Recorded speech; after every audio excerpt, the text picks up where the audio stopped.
par rapport à toujours vivre le bien tufi bilile le kamalo bana ebele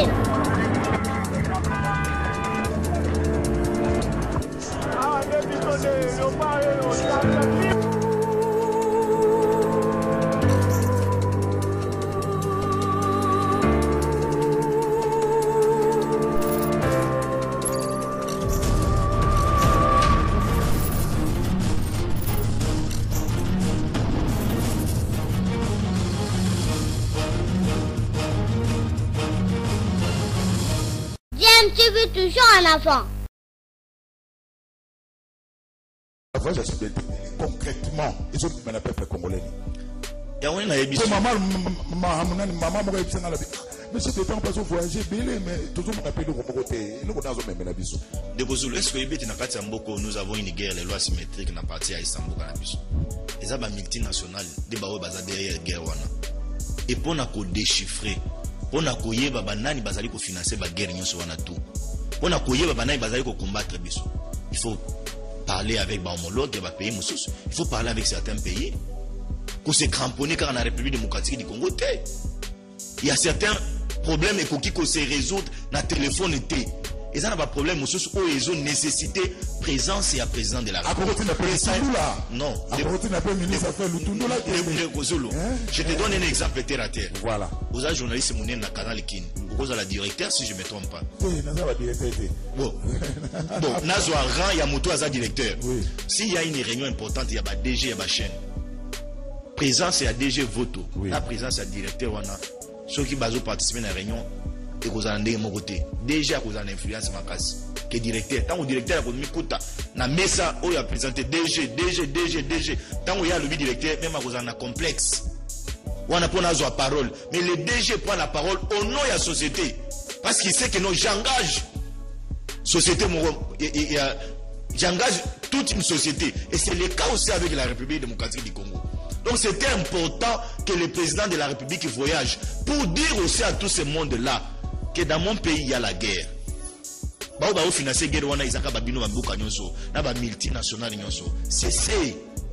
parce que le Congo a besoin du développement.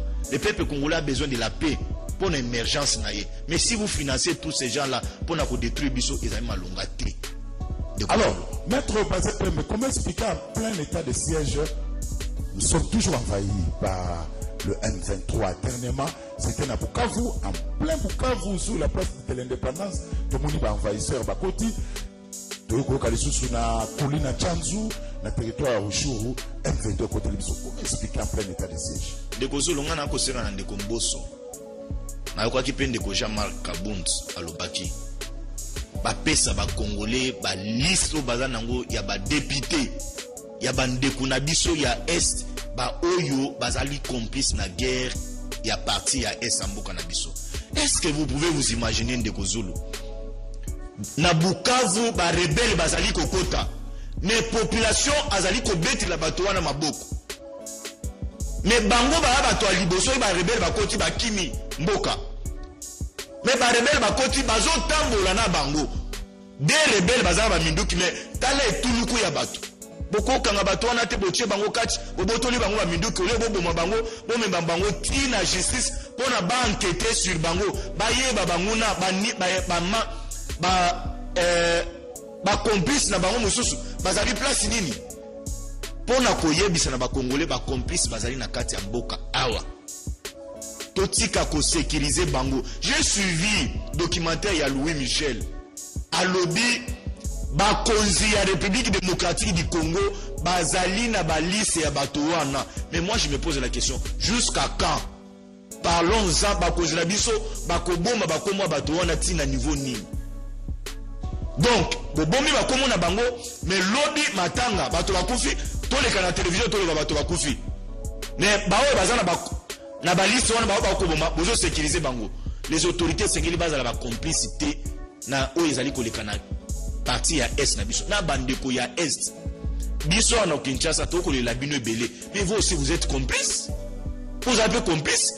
Munguna koti ozuyo bombi na ndako obombi ye moko to obombi na munduki na ye oyebisi a changer bilamba le soir obimisi ye aki obonga bandeko na mususu Nalandi chef rebelle ya Kilima Yachini, quelque chose comme ça. On l'a arrêté. J'ai suivi une dame. Moi, si ceux qui a chef rebelle, il y a ADF.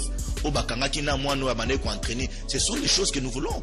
Naruto Yokape gouverneur, si je ne me trompe pas, il y a Ituri, il y a Kolobé qui non, à localité, les alliés récupérer. À bientôt là, nous allons assister à une paix. Nous voulons cela. Et nous disons aussi au gouvernement, ils ont reçu les rapports. Il y a l'Assemblée nationale. La faiblesse est belée et alliés. La question, il y a est-ce qu'ils doivent aménager. Il y a état de siège. Il y a état de siège. L'armée doit être bien équipée. Logistique à Malongé, c'est que les ala. Et j'encourage ici en passant le président de la République, Tango Akenaki Beni. Il a promis que l'hôpital, il y a des soignants, ceux qui bazui Munduki, ceux qui bazui Bal, bazoki Pota. Je vis à la RTNC, hôpital, on a réhabilité avec. Donc, comment je peux dire? Bambetou, biloko, yoso, matériel, yoso, tout, kitoko nakati. C'est ce que nous voulons. Tolingue le quoi, bon, mais il y a beaucoup encore à faire à l'Est. Les problèmes de l'Est, mais comment expliquer votre régime n'a nous avons pointé du doigt directement Kagame? Parce que le M23, ce sont des Rwandais. Les M23, ce sont des Rwandais. Pourquoi vous avez pointé Madame Kagame du doigt que c'est les Rwandais qui nous attaquent?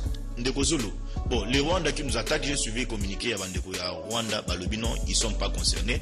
Nalandi peut communiquer à Bandeko, rebelle à M23. Bon, bazalaka lelo na une partie à Est, ceux qui routent aussi, je ne me trompe pas, bazalaka cantonné, qu'on a besoin de mentir que Bango bazali concerné. Mais moi, mon souci ici, c'est la paix.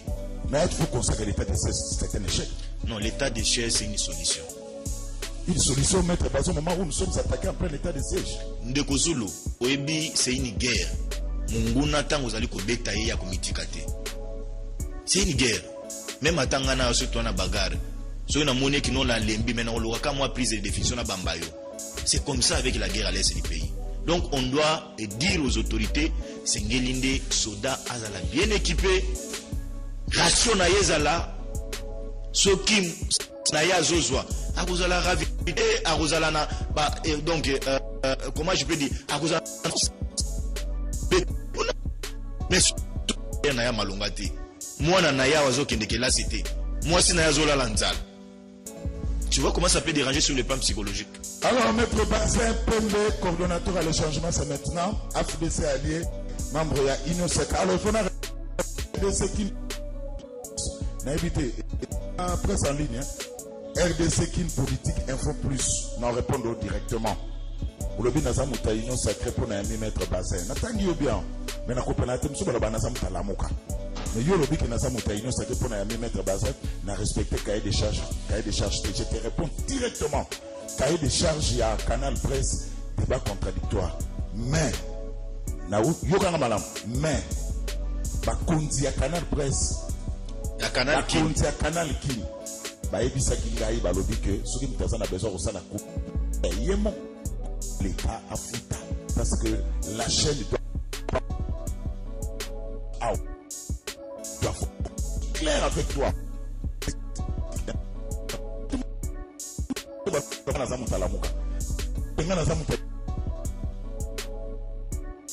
Sonnez bien que débat et vous allez nango. Mais ce que nous avons besoin de la communication, la communication parce que Canal Presse a tellement suivi. Quand on va faire la communication de la chaîne, mais ce que la communication dans le canal, ça a défait tout un problème. Donc je suis ni de la Mouka sacré, hein, au milieu du village. RDC Kin, politique, info plus. Après ça, ils n'ont pas beaucoup mis tellement ébélé, toujours comprendre les binots du sous. C'est gaz ébélé, peut-être les médias n'ont pas yébani. C'est trop. Voix na réseau sonné vraiment donc très haut. Ça les publicités. Là bas tout muso balandara été na mitan ne tolo baboya les bazo côté pas pour balandela. Il fallait ignorer. C'est un peu il faut ne répondre pas sans insister. Merci Deko. Donc à ça la communication on est allé autre bande il y a ba contre canal qui Maître Bazin. Alors guerre à est. Est-ce qu'un jour on peut espérer qu'une maison en est avec Fatih Beton? Ndeko Zulu, état de siège est allié constitutionnel.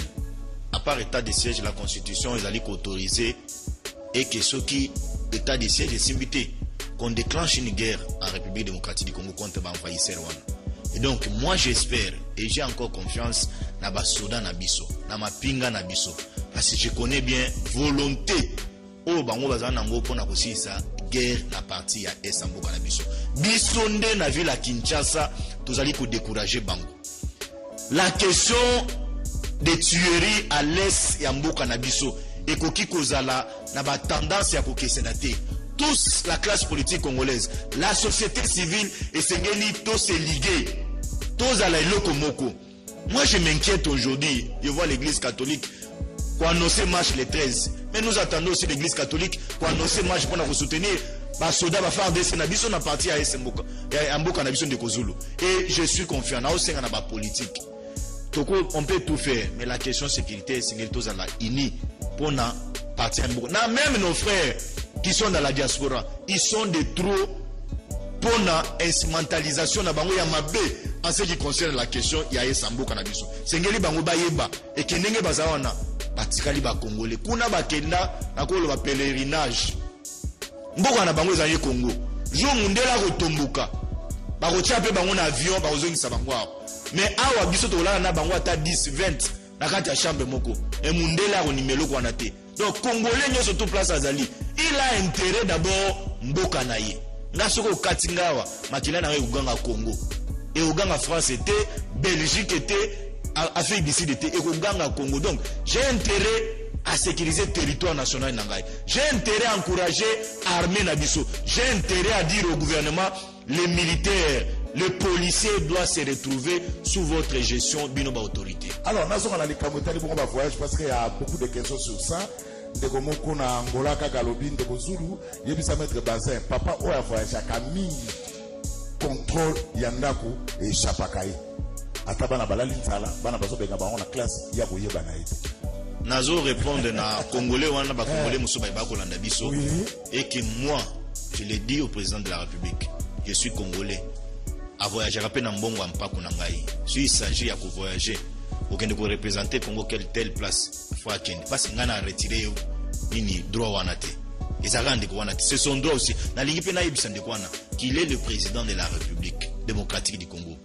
Il a un représentant partout dans les provinces et même dans ces pays nous avons un gouvernement. C'est le gouvernement qui gère aussi la situation du pays au quotidien. Donc on les fait rapport de tout ce qui se passe en République démocratique du Congo et rien ne l'échappe. Rien ne l'échappe. Il maîtrise bien ma question sécurité parce qu'il est mieux informé que Ngaïna yo. Non, Ndekozolo, tu sais. Ndekozolo, ma question salaire, on a la loi a tout réglé, au Kendi, il est sur son salaire. Non, Ndekozolo, tu sais, il y a un problème avec le président Félix. Il est tellement intelligent, tellement sage, tu vas pas venir qu'on déchiffrer langage n'a été. Les gens interprètent autrement, mais tant qu'on va offendre, non, il a voulu dire comme ça. Les gens ont parlé trop pour Minembo aujourd'hui. Est-ce qu'à Minembo, il y a encore un problème?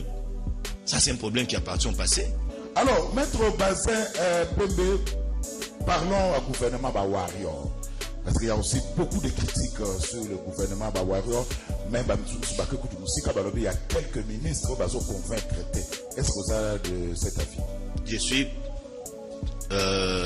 à 70%, à 70% d'accord.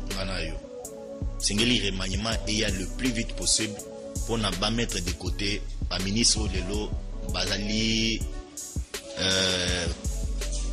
couper ça le meilleur il y a Bangote. Sengeli remaniement il y a pour Nabalongola et Belé Bazali. Moi je l'ai toujours dit, moi je n'ai jamais été contre. Qu'est-ce que j'ai dit? J'ai été toujours contre le comportement Yandeko ou il y a ministre il y a EPST Tony Mwaba. Il ne peut pas confondre dictature na compétence. Mais non, non, Ndekozolo. Enseignant Azali Mout. Azali psychologue. Azo encadré bana. Il faut qu'on approche enseignant. Ou les yakolingo même enseignant la dictature. Non. Tu es dans un gouvernement. La gratuité de l'enseignement elle est constitutionnelle. Tant qu'enseignant a grévé, tika ya grévé. ceux qui a ces grèves approché yé solo là na yé après ça ba raison na yé ya grève au lieu il y a désactiver non là ça c'était une dictature et yé il est conscient c'est un juriste de ce quoi avec que nos salaires la passion alimentaire il faut parents wana il faut aller sabana ko boto la moto ko désactiver pour na salaire na yé c'est de trop c'est un habit grave même à attaque ya ko se rattraper de Kozolo il y a aujourd'hui ba ministre Moussous Sengeli moi je suis en train de louer ici ministre il y a fonction publique Jean-Pierre Léon nazo mona ba tebele ba oloba non azo ça la populisme non c'est comme ça qu'on communique il quitte de sa maison ti bureau na makolo azo mona ba fonctionnaire à l'état bazo qui n'est plus bureau azo solona ba on nzela il leur repose aussi la question de savoir comment zo ke nzela log fonction publique ezara na babis qu'est-ce qu'il y a eu c'est comme ça qu'on travaille moi la biloko a mike moi ça attire la population pour à capitaliser au gouvernement bazana comme volonté pour na kosumamboka ça maluko de c'est un bon manager mais alaina ba élève ya mutuate sengeli le plus vite possible ba revoir ba oyo bazali la niveau T sengeli balongola ba belé mais il y a aussi un problème il faut tirer en haut clair mbongo ya parce que na Congo na Kimba bazo voyager il y a un problème en bon à Covid ba $35 wana ba tebele bazo se plaindre ba mbongo on a payé traçabilité la maison on a te mettre base mais Etienne Longondo il a été arrêté pour ça pour l'argent pour le détournement en bon à Covid il est aujourd'hui en liberté provisoire on se pose aussi la question dossier na ezali niveau nini et comment on dit opinion ba ndeko lobano c'était des poudres aux yeux non ceux qui procureur a classé dossier à mon qui n'ont pas fait Zaki établi aïe ça pas congolais tout le monde et que non les dossiers a été classés ceux qui dossier tinamé à tribunal dossier tinamé à tribunal vous avez 3 ans vous avez 3 mois non ça inquiète de Kozolo et na oyo zoloba na ebeke makambo a Covid des alaka gérer na ba structure rebelle même la sécurité aussi à l'intérieur inerbe à l'intérieur ministre de la santé pèse à l'intérieur na katiwana ba structure rebelle za na katiwana ils doivent éclairer les Congolais sur la question ya mbongo zolo ba $35 wana c'est important parce que mbongo zoko tande Kozolo à l'aéroport de Njili soko zali na test ya Covid été mais tu voyages pas bah longoli aux même ata soko somba billet au voyager c'est aussi un préjudice énorme tant ba tozo komona bazali ko futa mbongo wango ba retomber to yebité ils doivent aussi nous éclairer sur ça alors bah même mettre basé aux otambola na Kinshasa au fali na Kinshasa beaucoup d'embouteillages les Kinois souffrent ba kasa ile kola parce de monter il y a embouteillage c'est or il y a pas moyen est-ce qu'il y a pas une politique à gouvernement pour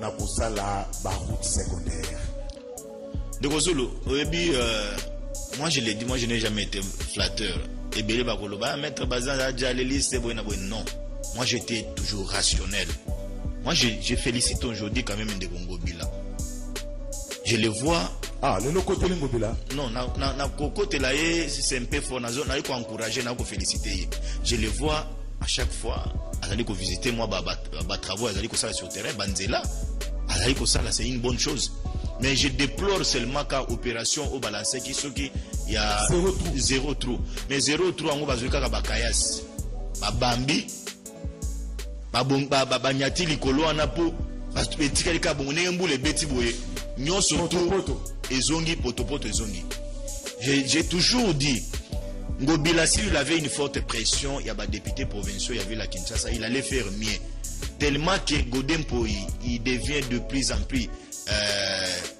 permettez-moi l'expression je peux peut-être dire envers lui et il se retrouve pas dans la gestion de la Kinshasa azo comprendre tes rôles na niveau ya assemblée provinciale ya la Kinshasa même bureau wana c'est un bureau où il bango peut voir réfléchir allons la bango parenthèse l'assemblée provinciale de Kinshasa on la sent pas cette assemblée provinciale ya Kinshasa vraiment ça ne règle pas ya ngone na zolo ba soki Godempo azalaki vraiment vrai parlementaire Ngobila allait faire mieux ba député Ngobila qu'est-ce ba ministre Ngobila va ça la mieux il y a certains ministres de Ngobila ils sont pas à la hauteur mais c'est l'Assemblée nationale organe où azali habilité Assemblée provinciale organe où azali habilité il y a ko interpeller bango na ville à Kinshasa to na ba marché ebelé combien des administrateurs baleki na ba commission na niveau ya Assemblée nationale pona ba yoka bango ba yeba combien bazo izwa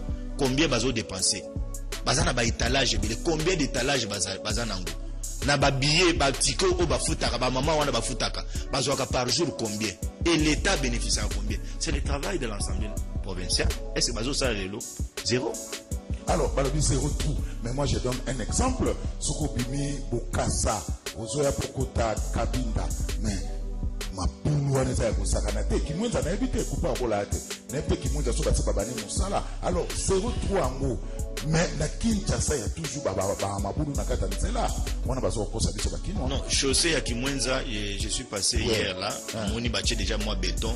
À travaux, ils allaient Kosalem. Là, ça, c'est une bonne chose. Mais ma boulou, en tout cas, c'est. Alors, un autre fait à Kinshasa, Maître Bassin, ce sont les Wewa.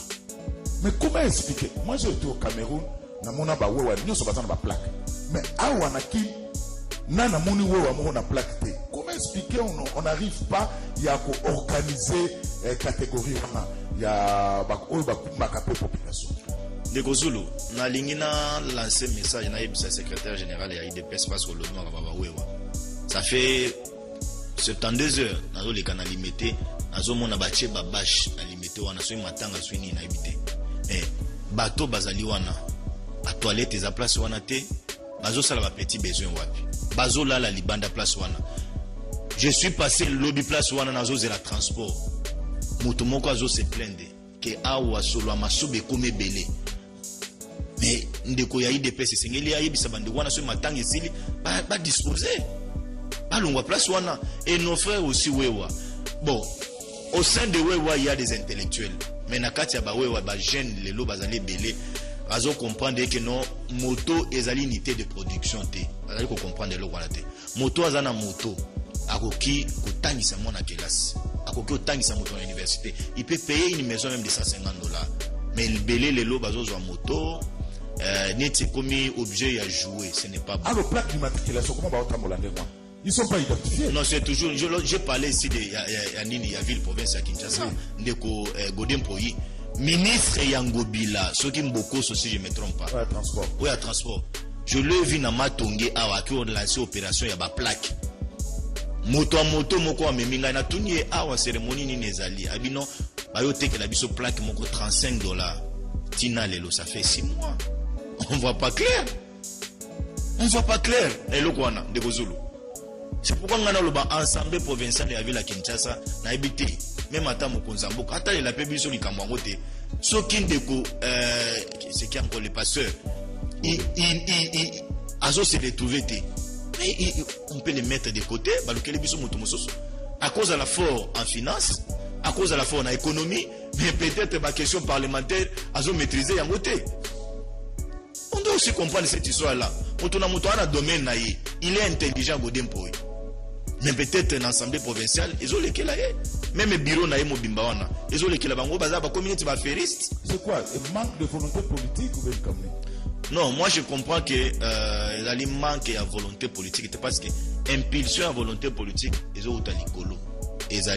Mais le problème ils allaient bazo maîtriser peut-être où ils allaient à l'Assemblée provinciale. Dis-moi. Oui. Na habité sur bazani na session. Combien de lois by Edi la ville à Kinshasa nous tous combien? Combien de ministres bazali interpellés à niveau de l'Assemblée? Non, on ne sent pas cette Assemblée provinciale. Les Kino ne se retrouvent pas dans l'Assemblée provinciale. Moi, j'ai opération et à Kinshasa Centro. Na Top Congo. J'ai attendu un jour dans l'équipe na CCTV, dans le lobby, mais Godempoyi toujours mon opération. Après quelques jours dans mon opération, mais n'a pas eu de Godempoyi. On peut se rattraper. À Mekana, nous avons Moutuka, na mona Pengobila, à 23h à Zotambola. À Tambola, nous villa Kinshasa, à mon asogi 03, opération 03, ils allaient rester tout bien, ils allaient échec. Alors, le 13 novembre, ça sera ce samedi, bloc patriotique na Balabala pour une marche populaire. Bah, le baki ba cause là, mais ils avaient les 6. Bino bataille no ça quelque chose pour programmer ba ngoika santia. Pour programmer sur marche les 6 ya ngono ba kaboli bloc patriotique les 13 donc marche avec l'église catholique pour dire non à Denis Kadji. Ndeko Zulu, nazo yebisa na bandeko ya Lamuka, nous avons lutté avec eux. Maintenant on va lingi basa la marche les 13 na bandeko ya FCC. Nazali ko yebisa bango bakanisa veuve ya Rossi Mukendi. Bakanisa bana ya Rossi Mukendi o lelo batikali ba orphelin de père. Bakanisa Thérèse Kapangala, famille ya Thérèse Kapangala o balelo tina lelo bazali na douleur. Bazali komona vision o mwana na bango azalaki kokata na kaboye parce que abimai na balabala a réclamé respect ya constitution. Bakanisa pe procès ya Floribert Chebeya o tozali kolanda ngo avec ba révélation moko vraiment grave. Bande kwa Lamuka bakanisa o veuve ya Chebeya lelo atikali na bana Chebeya lelo atikali sans parents. Bakanisa biloko nyonso wana. Na koyebisa na bande kwa Lamuka bakanisa o ezali kamwena nsapu. Oye bebisi lelo Kasai nyonso tu bakanisa loko wana bato bakufa. Bakanisa pe o ezali fausse commune ya Maluku. Bao balingi batambola na bandeko ya FCC. Bakanisa pe à quel état ndeko Joseph Kabila o tosila iko yamba na mboko neti président de la République asili kotika lelo Congo, République démocratique du Congo. Mboka na biso. Nazo pesa bango ka exemple moko zo o ezali sima na biso awo. Ezaki na banyama tango Kabila ye na pouvoir. Mais tango azali kolungwa zo lelo se transformer comme na kingakati. Bakanisa pe biloko wana. Bakanisa pe SNCC à quel état ezali. Bakanisa jikami na quel état ezali o ndeko Kabila lelo atikali biso na kati ya mboko. Est-ce que moto a bongo o ya bedisi Congo okosa na yenzela? Je dis non. Nazo interpeller pe ba évêque bakanisa ke bato église catholique balobaki soko kutani na sango kanga ye longola ye sultani mona bolumbu na ye. Ba évêque babosa na te biloko nyoso wana pona koyebisa bango nini kotambola eza droit na bango. Ena ko sepela te batambola na bandeko ya FCC bar PPRD batambola na bango te ndeko Zulu. Et puis ceux qui marchent ezali pour la question ya seni non bandeko. Ndeko Kadima a été entériné. Ndeko Kadima a été confirmé par le président de la République. Ndeko Kadima a prêté serment devant la Cour constitutionnelle. La Cour constitutionnelle a pris acte. Il y a prestation, il y a serment. Ndeko Kadima a sali remise et reprise. Ndeko Kadima lelo azali na 100 millions de dollars. Na maboko au gouvernement basili ko pesa ye pour na ba élection en 2023. Ndeko Kadima commis déjà koyamba ba partenaire pour la tozo ma ponami en 2023. Ça ne sert à rien. Préparons-nous pour les élections en 2023. Ce besoin na peuple. Peuple wana ko pesa bino li sous confiance. Mais biso to yebi été.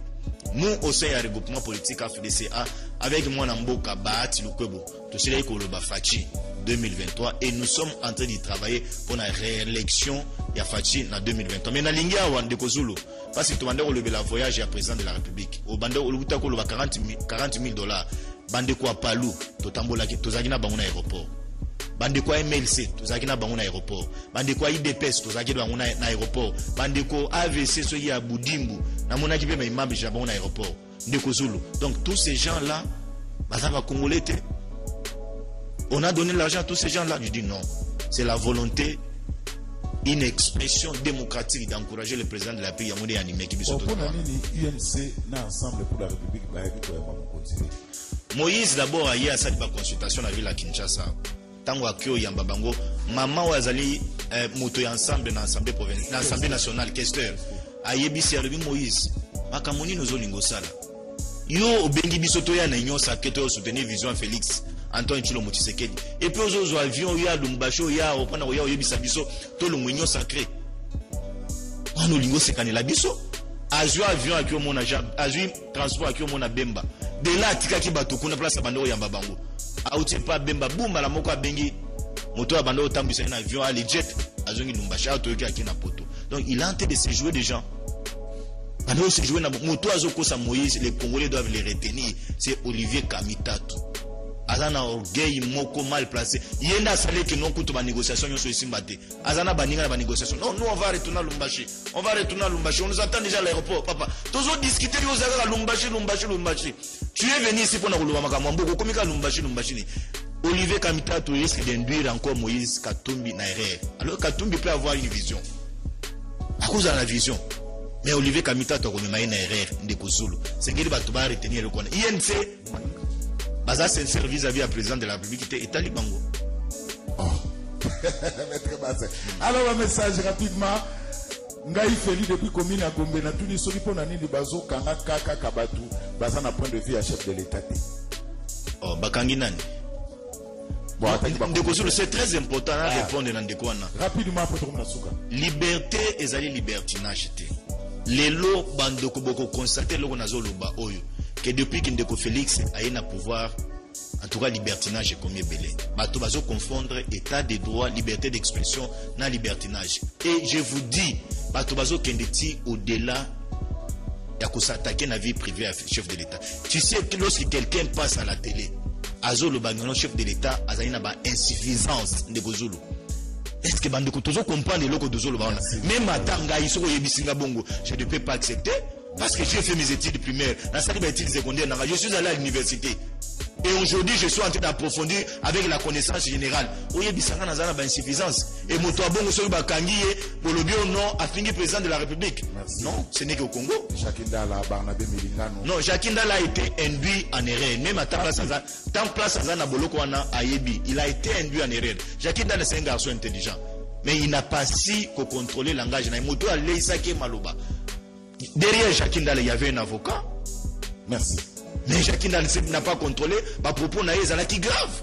Merci. L'Église catholique ne peut s'allier à un pouvoir dictateur tribal. Tout catholique est censé de lutter contre cette immoralité. Il sera vaincu. Alfred Nangalema. Negozulu. Bamonta wana nekwazo tanga ezo bénéficier na poche ya bakonzi. Pour lipa ya plein victoire, il y a 200 francs. Et comme moulaïne timikate ya masango. Voilà. Différence est que l'Afrique du Sud est un désert. Mbongo va pésier et ça dit pour un reboisement. Mais biso est pour la protection de la forêt oyo et ça la ka déjà. Merci beaucoup. Na lemba. Merci beaucoup. Dekozulu wowo na njili na couloir Bob Kiala émission na yo kitoko mais to ça la marche à la muka P. Voilà, c'est la démocratie.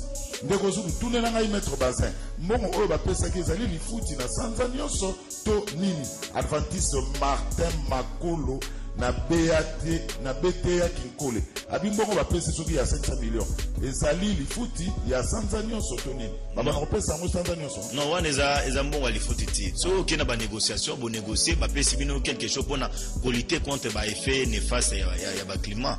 Eza mbongo ba partenaire ba pesa ningi ba pesa rapé ba mikili muso eza salaire te. Maître Bazin, comment beaucoup loba forte diplomatie, ce qui président a défini cette doctrine philosophique, il y a politique extérieure n'a été Cyril Nabangal, Zulu, tout le Maître Bazin, ce qui est à 115 voyages, et ça combien de voyages?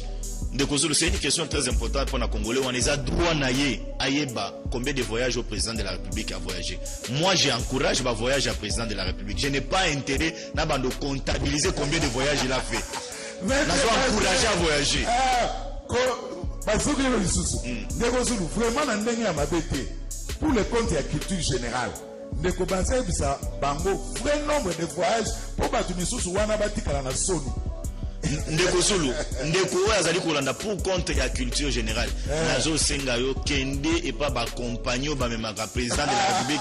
Ba pesa ba nomba ba voyage. Si tout le maître Bazin, vous coloneli to organiser sommet Kinshasa, Afrique du Sud. Voilà que nous tout na lutundu là. Hein? Le fait premier ba faire étrangers maître Bazin, monsieur Sili.